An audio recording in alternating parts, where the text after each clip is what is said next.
नमस्कार मित्रों, मैं डॉक्टर शैलेश सिंह आपका आपके YouTube channel homeopathy in easy way में एक बार फिर स्वागत करता हूं। मित्रों, इन दिनों कोरोना के केसेज बहुत तेज़ी से बढ़ रहे हैं और इतनी तेज़ी से कोरोना के केसेज बढ़ने के कारण हमारे हॉस्पिटल्स की सुविधाएं कम पड़ रही हैं। इस बार ये देखा गया है कि पिछली बार की तुलना में जो दूसरी लहर कोरोना की है, इसमें जो हॉस्पिटलाइज्ड होने वाली मरीजों की संख्या है, जो परसेंटेज है, वो भी पिछली बार की तुलना में अधिक है। क्योंकि एक साथ इतने ज़्यादा केसेज आने से हमारे हॉस्पिटल्स पूरी तरीके से पेशेंट्स को सुविधा उपलब्ध कराने में अपने आप को असहाय पा रहे हैं। इसलिए कई बार मरीजों को घर पे ही इलाज कराना पड़ रहा है। इस कंडीशन में इस बार ये भी देखने में आ रहा है कि कई जगहों पर ऑक्सीजन के सिलेंडर्स की भी संख्या कम पड़ रही है, जबकि मरीजों को ऑक्सीजन की रिक्वायरमेंट्स कई बार ज़रूरत पड़ती है, लेकिन उनको ऑक्सीजन सिलेंडर उपलब्ध नहीं हो पाते हैं। तो आइए हम जानते हैं कि SpO2 क्या होता है, इसको कैसे देखते हैं और ये हमारे लिए क्यों महत्वपूर्ण है। फ्रेंड्स, हमारे शरीर में ऑक्सीजन सैचुरेशन माने जितने हमारे हीमोग्लोबिन हैं, उनमें से जितने परसेंट ऑक्सीजन से सैचुरेटेड हीमोग्लोबिन होते हैं, उसको हम SpO2 वैल्यू कहते हैं। मतलब SpO2 जो है वो हमारे ब्लड में ऑक्सीजन को नापता है। ये ऑक्सीजन जो हमारे लंग्स के द्वारा लिया जाता है, वहाँ से हमारे ब्लड में ये ऑक्सीजन पहुँचता है और उसके बाद ये ऑक्सीजन वहाँ से विभिन्न अंगों के द्वारा अवशोषित कर लिया जाता है, जैसे जिस अंग को ज़रूरत होती है। और उसके बाद वहाँ से जो कार्बन डाइऑक्साइड बनती है वो वापस जो है ब्लड में छोड़ दिया जाता है, वहाँ से हमारे ये लंग्स तक आता है, लंग्स से ये बाहर निकाल दिया जाता है। इस तरीके से हमारा रिस्पायरेशन का प्रोसेस चलता रहता है और हमको हमारी लाइफ साइकिल चलती रहती है।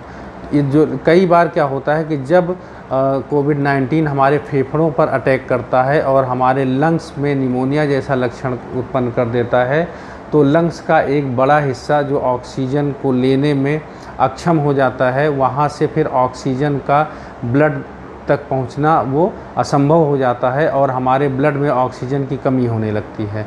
तो इससे हमारा SpO2 गिरने लगता है। नॉर्मल SpO2 एक सामान्य मनुष्य का 94 से लेकर के 98-99 तक होता है। ये एक नॉर्मल SpO2 की वैल्यू होती है। लेकिन जब हमारे फेफड़े अफेक्ट होते हैं तो ये SpO2 वैल्यू धीरे धीरे कम होने लगता है और वो 90, उसके बाद 90 से और नीचे आने लगता है। फ्रेंड्स, 80 तक अगर हमारा जो है ब्लड में SpO2 है, तब भी हमको घबराने की कोई बात नहीं है, लेकिन उस समय हमको ऑक्सीजन की ज़रूरत पड़ती है। उससे कम SpO2 होता है, अगर 50-60 हो जाता है तो हमको वेंटिलेटर की ज़रूरत पड़ती है। तो इस तरीके से जैसे जैसे पेशेंट्स की संख्या बढ़ती जा रही है, ऑक्सीजन की डिमांड बढ़ती जा रही है, मेडिकल ऑक्सीजन की कमी है। कई बार हमारे जो ऐसे पेशेंट हैं जिनका ऑक्सीजन लेवल 80 है, 85 है, उनको ऑक्सीजन नहीं मिल पाता है।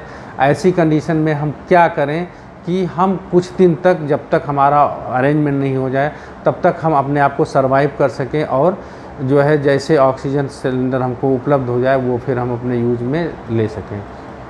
फ्रेंड्स, अभी जो है हाल ही में डॉक्टर्स की टीम ने, एम्स के डॉक्टर्स की टीम ने ये बताया है कि अगर हम प्रोन पोजीशन पर लेटें, मतलब पेट के बल लेटें, और पेट के बल लेटने के बाद हम अपने घुटने के नीचे 2 तकिया और पैर के नीचे 2 तकिया रख लें, ऐसी कंडीशन में लेटने पर क्या होता है, हमारे लंग्स का जो पोस्टीरियर चैम्बर है, जो पिछला हिस्सा है, वो फ्री हो जाता है और वो फ्री हो करके वहाँ पर जो है ऑक्सीजन जाने के लिए जगह बन जाती है और इस तरीके से हमारा SpO2 थोड़ा सा बढ़ जाता है। मतलब हमारे फेफड़े में ऑक्सीजन के लिए और अधिक जगह हो जाती है, वहाँ पर फिर ऑक्सीडेशन जो ब्लड का होता है वो आसानी से होने लगता है। तो 2-4% हमारा ऑक्सीजन लेवल जो है वो बढ़ जाता है। तो ये इस पोजीशन में लेटें। इसके साथ में कुछ होम्योपैथिक दवाएं हैं, वो अगर हम प्रयोग में लाते हैं तो वो भी हमारी बहुत अच्छे से मदद कर सकती हैं। इन दवाओं के बारे में आइए हम जानते हैं। इसमें से सबसे पहले जो दवा है वो है बेनेडियम 6 पावर में अगर हम लेते हैं तो बेनेडियम क्या करती है, ये एक कैटेलिस्ट का काम करती है। लंग्स से जो हीमोग्लोबिन होता है उसको ऑक्सीजन तक ले जाने में, मतलब जो है हीमोग्लोबिन का ऑक्सीजनेशन करने में एक कैटलिस्ट का काम करती है और तेज़ी से ऑक्सीजनेशन होता है। कम अगर ऑक्सीजन भी है लंग्स में तो हीमोग्लोबिन तक ये ऑक्सीजन पहुंच जाती है। ये ऑक्सीजन के कैरियर का काम करती है, मतलब जितना ऑक्सीजन पहले हमारे पास था उतने पे अगर हमारा कम हीमोग्लोबिन जो है हीमोग्लोबिन का ऑक्सीजनेशन हो पा रहा था, ऑक्सीजन हीमोग्लोबिन तक पहुंच पा रही थी, तो ये वेनेडियम क्या करती है, उस परसेंटेज को, उस रेट को और ज़्यादा बढ़ा देती है और हमारा हीमोग्लोबिन और ज़्यादा सेचुरेट होने लगता है। इससे SpO2 बढ़ जाता है। इसके साथ में ये जो है ल्यूकोसाइट्स का काउंट भी बढ़ाती है, जो हमारे जो है कोविड-19 वायरस को मारने का काम करता है। इस तरीके से वेनेडियम 6 पावर में अगर हम 3-3, 4-4 घंटे पे दवा को रिपीट करते हैं तो 1 ही 2 दिन में अगर हमारा ऑक्सीजन लेवल जो है वो 80 है, 70 है, तो वो 90 के एबव रन कर जाता है। दूसरी मेडिसिन है हमारी कार्बोवेज। कार्बोवेज होम्योपैथी में एक ऐसी मेडिसिन है जो शॉक के कंडीशन में बहुत अच्छी यूज होती है। कार्बोवेज को हम मृत संजीवनी कहते हैं होम्योपैथी में। इसमें क्या होता है कि इसका पेशेंट जो है, जो इसका लक्षण है, इसका पेशेंट जब ऑक्सीजन लेवल कम हो जाता है तो बहुत ज़्यादा वो जो है सुस्त हो जाता है, उसके हाथ पैर ठंडे हो जाते हैं, कोल्ड कामी परस्पायरेशन, पूरा जो है पसीने पसीना उसका शरीर हो जाता है, एक शॉक जैसी स्टेज आ जाती है। इसके साथ में पेशेंट को हवा की खूब डिजायर होती है। पेशेंट खूब कहता है कि हवा करो, हवा करो, पंखा लेकर के जल्दी जल्दी अपने मुंह पर हवा करता है, क्योंकि उसके शरीर में ऑक्सीजन नहीं है।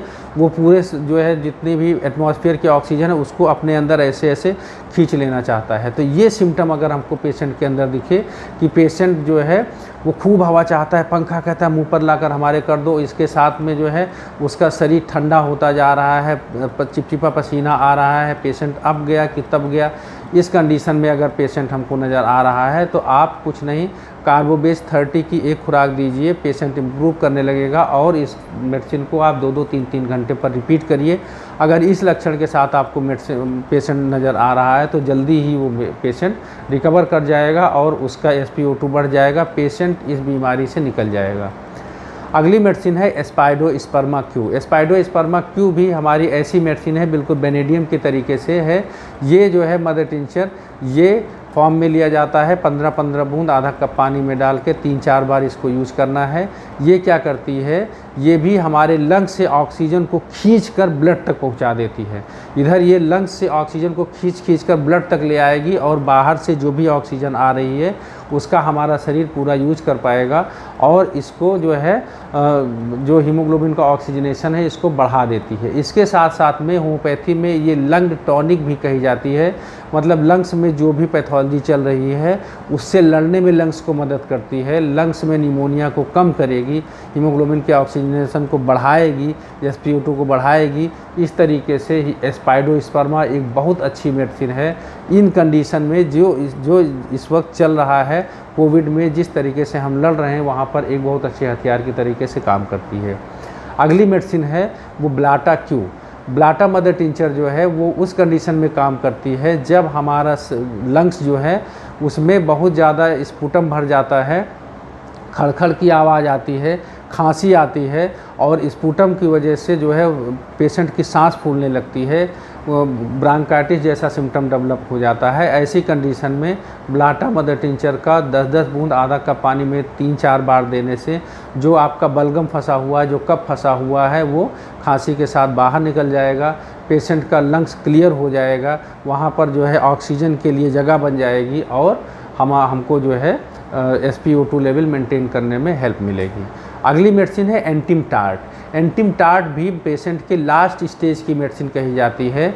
इसमें पेशेंट का जो है इतना वीक हो जाता है कि वो एक एक सांस लेना उसके लिए मुश्किल हो जाता है, पूरा लंग्स जो है वो जो है म्यूकस से भरा होता है, पेशेंट को रैटलिंग साउंड होती है, मतलब जब वो सांस लेता है तो उसकी छाती से घड़ घड़ घड़ की आवाज़ आती है, जितनी बार वो सांस अंदर लगेगा घड़ घड़ घड़ घड़, फिर सांस बाहर लेगा घड़ घड़, मतलब उसका जो पूरा लंग्स है वो एक तरीके से म्यूकस से भरा हुआ है, लंग्स में जो है ऑक्सीजन के लिए जगह नहीं बची है, SpO2 बहुत ज़्यादा कम हो गया, वो 50-60 के आसपास आ गया है, इसलिए पेशेंट जो है बहुत ज़्यादा वीक हो गया है, उसकी एक एक सांस भारी है, उसके लिए पूरा शरीर पसीने से तरबतर है, शॉक की कंडीशन में है। ऐसी कंडीशन में एंटिम टार्ट उसके जो है जो वाइटलिटी है उसको बढ़ा देगा उसके जो म्यूकस भरा हुआ उसको बाहर निकाल देगा, और इसके साथ साथ जो उसमें उसके शरीर में जो वीकनेस है उसको भी वापस ले आएगा, और पेशेंट को वो वहाँ से वेंटिलेटर से वापस खींच करके नॉर्मल कंडीशन तक ले आने की क्षमता है इस मेडिसिन में। इस मेडिसिन को आप 30 पावर में 4-4 गोली या 5-5 बूंद अर्क 3-4 बार जो है दिन में रिपीट करें। स्टार्टिंग में शुरुआत में इसको 2-2 3-3 घंटे पर रिपीट करें। जैसे जैसे पेशेंट की कंडीशन बेहतर होती जाए वैसे वैसे इसका इंटरवल बढ़ा दीजिए। तो इस तरीके से हमने आपको जो है 3-4 मेडिसिन के बारे में बताया जो कि पेशेंट को जो उसका SpO2 है उसको मेंटेन करने में हेल्प करती है। आर्सेनिक एल्बम एक ऐसी मेडिसिन है जो जिसने खूब नाम कमाया है इस कोविड में, और वो प्रिवेंशन से लेकर के लास्ट स्टेज तक इसका यूज होता है। अगर सिम्टम मिलता है, पेशेंट को बहुत थोड़ी थोड़ी प्यास लगती है, उसका मुंह सूखा करता है, पेशेंट बेचैन है, ऑक्सीजन की कमी की वजह से बेचैनी बहुत ज़्यादा है, लेकिन वीकनेस की वजह से पेशेंट हिल डुल नहीं पाता है, बहुत ज़्यादा वीक है, बहुत ज़्यादा बेचैन है, उसको मृत्यु का डर सता रहा है, मृत्यु का भय सता रहा है, और ऐसी कंडीशंस के साथ में उसको जो है नाजिया, वोमिटिंग या फिर डायरिया जैसे सिम्टम्स हैं। तो इन सारे लक्षणों के साथ अगर पेशेंट आपको नज़र आ रहा है तो आप उसको आर्सेनिक एल्बम मेडिसिन दीजिए। ये बहुत अच्छा काम करेगी और पेशेंट को वापस रिकवर कर देगी। फ्रेंड्स, इसके अलावा भी बहुत सारी मेडिसिन होम्योपैथी में जो अपने लक्षण के अनुसार कोविड पेशेंट्स की हेल्प करती है। मेरी आपकी सलाह है कि आप किसी अच्छे होम्योपैथिक फिजिशियन से संपर्क करें। जब तक आपको जो है हॉस्पिटल में बेड नहीं उपलब्ध हो पाता है, जब तक आपको जो है आपको ऑक्सीजन सिलेंडर नहीं मैनेज हो पाता है, तब तक आप होम्योपैथी की जो है दवाओं का उपयोग करिए। हॉस्पिटलाइज्ड भी अगर पेशेंट, आप इन दवाओं को जो एलोपैथिक दवाएं चल रही हैं उनके साथ में उनका उपयोग करें, और आपके पेशेंट को बहुत जल्दी ही रिकवरी मिलेगी। इसके साथ ही मेरा आपसे ये अनुरोध है कि इस महामारी की कंडीशन में, इस महामारी की दशा में आप घर पर रहें, अपने परिवार को सुरक्षित रखें। अगर कोई पॉजिटिव आ जाता है तो घबराएं नहीं। Stay home, stay well, stay healthy. Thank you.